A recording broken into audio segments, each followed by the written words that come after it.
আল্লাহ তাআলাকে যদি ডাকা হয় আল্লাহ তাআলা সেই ডাকে সাড়া দেবেন। এর কোনো সমস্যা আছে নাকি? কোনো সন্দেহ আছে নাকি? তোমাকে ডাকি যদি একবার আল্লাহ, আমাকে কাছে টানো বারবার। তোমাকে ডাকি যদি একবার আল্লাহ, আমাকে কাছে টানো বারবার। যদি পথ ভুলে যাই আমাকে দিও ঠাই, দিও দিশা এইটুকু আবদার আল্লাহ, আমাকে কাছে টানো বারবার। সাল্লাল্লাহু বলেন সুবহানাল্লাহ। আল্লাহ রসুল তিনাকে জান্নাতের সার্টিফিকেট তো ছিলই, তারপরে আল্লাহ রসুল প্রতিটা দিন 70 থেকে 90 বার ইস্তেগফার করতেন। কয়বার? 70 থেকে 90 বার আস্তাগফিরুল্লাহ। সব থেকে ছোট্ট ইস্তেগফার, বড় ইস্তেগফার হচ্ছে আস্তাগফিরুল্লাহ রব্বি মিন কুল্লি যামবি ওয়া আতুবু ইলাইহি লা হাওলা ওয়ালা কুওয়াতা ইল্লা বিল্লাহিল আলিয়্যিল আযীম। যারা এত বড় না পারে তারা শুধু বলবে আস্তাগফিরুল্লাহ আস্তাগফিরুল্লাহ আস্তাগফিরুল্লাহ।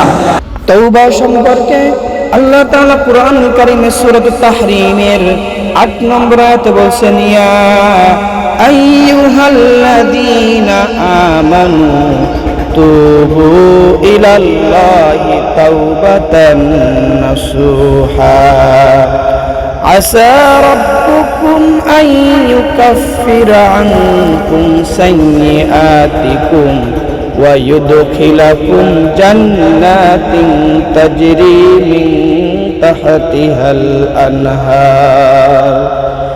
আল্লাহ তাআলা বলেন, হে বিশ্বাস স্থাপনকারীগণ, ইয়া আইয়ুহাল্লাযীনা আমানু, হে ঈমানদারগণ, তুবু ইলাল্লাহ, তুবু ইলাল্লাহি তাওবাতান নাসুহা, তোমরা আল্লাহর নিকট তওবা করো, তাওবাতান নাসুহা, বিশুদ্ধ সহিভাবে তওবা করো।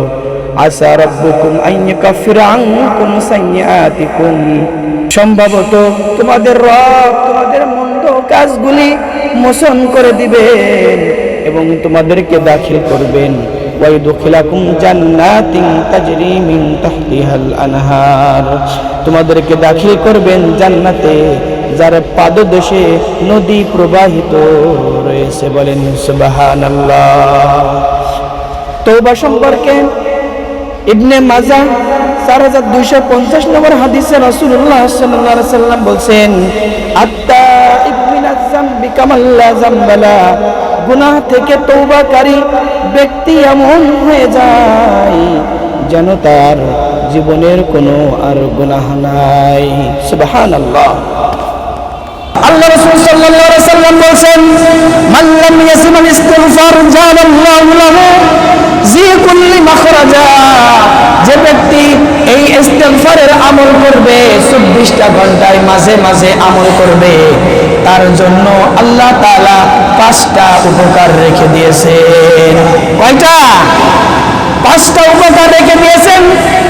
কাজ করতে যাচ্ছে আস্তাগফিরুল্লাহ, রান্না করতে যাচ্ছে আস্তাগফিরুল্লাহ, চায়ের দোকানে যাচ্ছে আস্তাগফিরুল্লাহ, মাল দিচ্ছে দোকানে আস্তাগফিরুল্লাহ, চাকরিতে যাচ্ছে আস্তাগফিরুল্লাহ, কলম ধরেছে আস্তাগফিরুল্লাহ। এভাবে প্রত্যেকটা কাজে যদি তওবা করি সেই আল্লাহ তাআলার ভয়ে, আল্লাহ তাআলা বলছেন তার জন্য 5টা উপকার আছে। কয়টা? 5টা।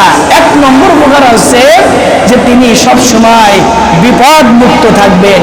আল্লাহ তাআলা তিনাকে সমস্ত আসমানি বালা, জমিনের বালা, মানসিক বালা, শারীরিক বালা মুসিবত থেকে রক্ষা করবেন। তিনি কে? কি করলে? ইস্তেগফারের আমলটা করলে। সারাটা দিন আমাদের তো টাকা দিয়ে আমল করতে হচ্ছে না, এই জিহ্বা দিয়ে একটু আস্তাগফিরুল্লাহ, সবাই বলি আস্তাগফিরুল্লাহ আস্তাগফিরুল্লাহ, এভাবে আমরা মনে মনে পড়ি। কারণ মনে মনে দাও কে জানেন? তাহলে বিপদ আপদ মুক্ত করবেন। জহারাল ফাসাদু ফিল বাররি ওয়াল বাহরি বিমা কাসাবাত আইদিকুম ওয়া ইয়াফু আন কাসীর, জলে স্থলে যত বিপদ আপদ আসে সবকিছু আমার আপনার হাতের কামাই। সবকিছু আমার আপনার কিসের কামাই? সূরাতুর রুম 21 নম্বর পরে আল্লাহ তাআলা বলছেন জলে স্থলে যত বিপদ আপদ আসে সবকিছুই আমার আপনার হাতের কামাই। এই বিপদ আপদ মুক্ত, আমরা তো বিপদ আপদ মুক্ত চাই কিনা?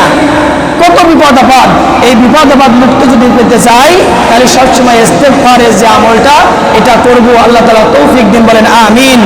দ্বিতীয়টা হচ্ছে আল্লাহ রাব্বুল আলামিন আমাকে আপনাকে সমস্ত টেনশন থেকে মুক্ত করবেন।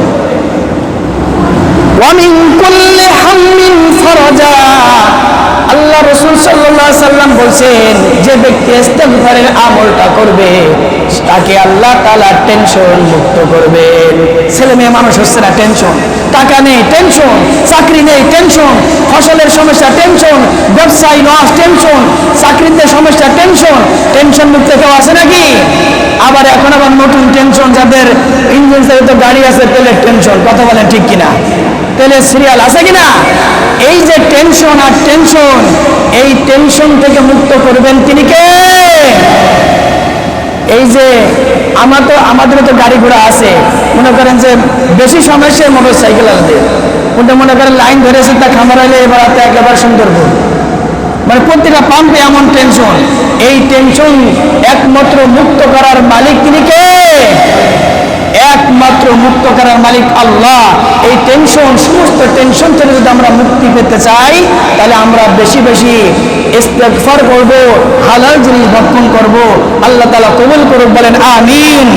তৃতীয়ত হচ্ছে আল্লাহ তাআলা বলেন ওয়ায়ারযুকুহু মিন হাইসু লা ইয়াহতাসিব, যে ব্যক্তি ইস্তেগফারের আমল করবে প্রত্যেকটা সময় আল্লাহ তাআলা তাকে ওয়ায়ারযুকুহু রিজিকের ব্যবস্থা করবেন, মিন হাইসু লা ইয়াহতাসিব, এমন জায়গা থেকে রিজিকের ব্যবস্থা করবেন যা সে কল্পনাও করতে পারে নাই।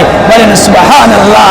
ওয়া মান ইয়াত্তাকিল্লাহা ইয়াজআল লাহু মাখরাজা, যে ব্যক্তি আল্লাহকে ভয় করে, যে ব্যক্তি আল্লাহর জন্য ইবাদত করে, তার জন্য আল্লাহ তাআলা এমন জায়গা থেকে রিজিকের ব্যবস্থা করবেন যা সে কখনো কল্পনাও করতে পারে নাই। আমাদের যদি পেট না থাকতো, আল্লাহ যদি পেট না দিত, তাহলে কি কোনো গুনাহ থাকতো আমাদের? বলেন তো, কোনো গুনাহ থাকতো না। খাওয়া নেই, হিসাব নেই, বাথরুম নেই, কোনো টেনশন। যত সব গুনাহ যা কিছু করি পেটের জন্য। তো আল্লাহ তাআলা বলেন এই পেটের জন্য, খাদ্যের জন্য যারা আমার পথে থাকবে এবং সবসময় ইস্তেগফার পড়বে, আমি আল্লাহ তাআলা তার রিজিকের ব্যবস্থা এমন জায়গা থেকে করব যাতে সে কখনো কল্পনাও করতে পারে নাই। সারাদিন ইনকাম হয়নি, সারাদিন কাজ নেই, হঠাৎ সন্ধ্যার সময় আল্লাহ তাআলা কাজের ব্যবস্থা করে দিয়েছেন, রিজিকের ব্যবস্থা করে দিয়েছেন। এটা পারে কিনা আল্লাহ তাআলা? আল্লাহ তাআলা এই আমলটা আমাদের বেশি বেশি করা তৌফিক দিন, বলেন আমিন। চতুর্থত আল্লাহ তাআলা বলেছেন তাকে আল্লাহ তাআলা সমস্ত কিছু থেকে আযাব মুক্ত করবেন। ওয়া মা কানাল্লাহু মুআযযিবাহুম ওয়া হুম ইস্তাগফিরুন, যে ব্যক্তি ইস্তেগফারের আমলটা করবে আল্লাহ তাআলা তার দুনিয়া এবং আখিরাত, ইহকাল এবং পরকালের সমস্ত আযাব গজব থেকে তাকে মাফ করে দিবেন। বলেন সুবহানাল্লাহ, আস্তাগফিরুল্লাহ, আস্তাগফিরুল্লাহ। এই আমলটা করলে 5 নম্বর হচ্ছে যে ব্যক্তি ইস্তেগফারের আমল করবে আল্লাহ তাআলা তাকে মুস্তাজাবুদ দাওয়া হিসেবে কবুল করবেন। অর্থাৎ মুস্তাজাবুদ দাওয়া মানে দোয়া করলে যে ব্যক্তি কবুল হয়ে যায়, বুঝতে পারছেন? দোয়া করলেই যেটা কবুল হয়ে যায় সেই ব্যক্তিকে বলা হয় মুস্তাজাবুদ দাওয়া। অর্থাৎ আল্লাহর সাথে তার সম্পর্ক হয়ে যায়, আল্লাহর সাথে তার কথাবার্তা চলে, তার ইমানের ঘটে আমলের হিসেবে। এই মুস্তাজাবুদ দাওয়ার একটা ঘটনা আছে। যত ইমাম আছে তার মধ্যে একজন ছিলেন ইমাম আহমদ ইবনে হাম্বল, যিনি ছিলেন হাদিস বিশারদ মুহাদ্দিস। তিনি কোন এক কালে কোন এক পরাক্রমায় একজন রুটি বিক্রেতার কাছে যে দেখলেন যে তিনি রুটি বানাচ্ছেন, বলছেন আস্তাগফিরুল্লাহ, রুটি দিচ্ছেন, বলছেন আস্তাগফিরুল্লাহ, রুটি খাচ্ছেন, বলছেন আস্তাগফিরুল্লাহ। উনি খেয়াল করলেন যে এই ব্যক্তি সবসময় ইস্তেগফার করে, বলছে যে তুমি এই যে আস্তাগফিরুল্লাহ বলো কি জন্য এত বলো? বলছে যে আমার কোনো অভাব নেই, আর আমি যা বলি আল্লাহ তাআলা কবুল করে নেয়। বলছে তাই? তুমি যা বললো আল্লাহ তাআলা তাই কবুল করে? বলছে হ্যাঁ, এই আমলের ওসিলায় আল্লাহ তাআলার কাছে যা চেয়েছি আল্লাহ তাআলা তাই কবুল করেছেন। শুধু একটা দোয়া কবুল করেন নাই, সেটা হচ্ছে আমার বহুত দিন আল্লাহ তাআলার কাছে বলছি, আল্লাহ আমি যদি আহমদ ইবনে হাম্বলের সাথে দেখা পাইতাম তাহলে আমার খুব ভালো হতো। আসলে কথা বলছে কার সাথে? আহমদ ইবনে হাম্বল ইমামের সাথে কথা বলছেন। তো তিনি বলছেন তোমার কোনো টেনশন নাই, তোমার বহুদিনের আশা এই যে চাওয়াটা আহমদ ইবনে হাম্বল, আমি সেই আহমদ ইবনে হাম্বল, তোমার এই আশাটাও কবুল হয়ে গিয়েছে। বলেন সুবহানাল্লাহ। গুনাহ করার শক্তি খোদা মোদের আছে যত, ক্ষমা করার শক্তি আল্লাহ তোমার কোটি গুণে শত। তওবা করি ক্ষমা করো, তওবা করি ক্ষমা করো, দাও গো রহমত, দাও গো রহমত। আল্লাহ তাআলা আমাদের সকলকে ইস্তেগফারের আমল করার তৌফিক দিন এবং সমস্ত সমস্যার সমাধান অনুযায়ী বেশি বেশি আমল ঈমানের সাথে চলাফেরা করার তৌফিক দিন। আমিন। ওয়া আখিরু দাওয়ানা আনিল হামদুলিল্লাহি রাব্বিল আলামিন।